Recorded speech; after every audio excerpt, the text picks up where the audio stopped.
ए एक मैट्रिक्स है जिसका साइज है m/n और बी जो है वो Rm में बिलोंग कर रहा है, यानी कि आपका एक कॉलम वेक्टर है। आपको एक सिस्टम दिया गया है ए एक्स इक्वल्स टू बी। यहाँ पर बार का मीनिंग एक तरह से आप ट्रांसपोज समझ सकते हैं। ए एक्स इक्वल्स टू बी आपका ये होमोजीनियस और नॉन होमोजीनियस दोनों हो सकता है। अगर बी ज़ीरो हो गया, if B equals to zero, तब ये होमोजीनियस होगा, और अगर B not equals to zero है तब ये नॉन होमोजीनियस हो गया। लेकिन इसका एक सोल्यूशन एग्जिस्ट करता है कब? If and only if necessary and sufficient condition हमें ढूंढना है।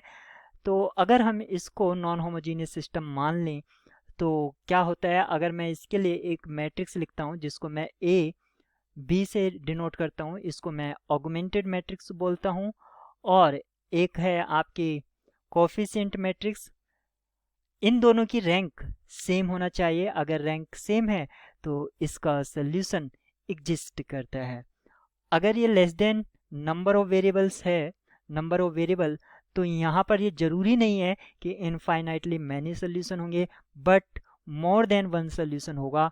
इसमें थोड़ा डिफरेंस है कि अगर हम फील्ड को फाइनाइट पर रिस्ट्रिक्ट कर दे, यानी कि फाइनाइट फील्ड हो, तब हमारा सोल्यूशन मोर देन तो एग्जिस्ट करेंगे, लेकिन वो 2 भी हो सकते हैं, 3 भी हो सकते हैं, जरूरी नहीं इनफाइनाइट होंगे।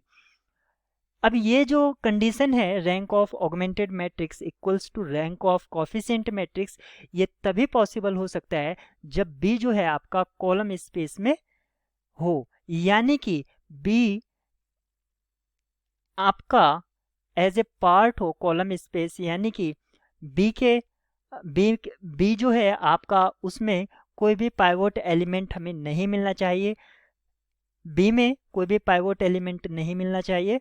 साथ ही साथ बी कंट्रीब्यूट कर जाए पाइवोट एलिमेंट्स, बी कंट्रीब्यूट कर जाए पाइवोट एलिमेंट्स ऑफ ए में, एलिमेंट्स ऑफ ए अगर ये इसमें कंट्रीब्यूट करेगा, यानी कि जो बी होगा वो ये हो सकता है कि वो linear combination of coefficient matrix of A हो, यानी कि जो कॉलम्स हैं उसका वो लीनियर कॉम्बिनेशन की हेल्प से लिखा जा सके।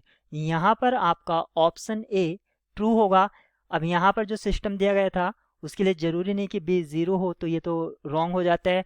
बी रो स्पेस में बिलोंग करे ऐसा भी जरूरी नहीं है, और ये तो कभी भी पॉसिबिलिटी है ही नहीं कि रैंक ऑफ ऑगमेंटेड मैट्रिक्स और रैंक ऑफ कोफिशिएंट मैट्रिक्स से ग्रेटर हो। करेक्ट कि यहाँ पर ऑप्शन ए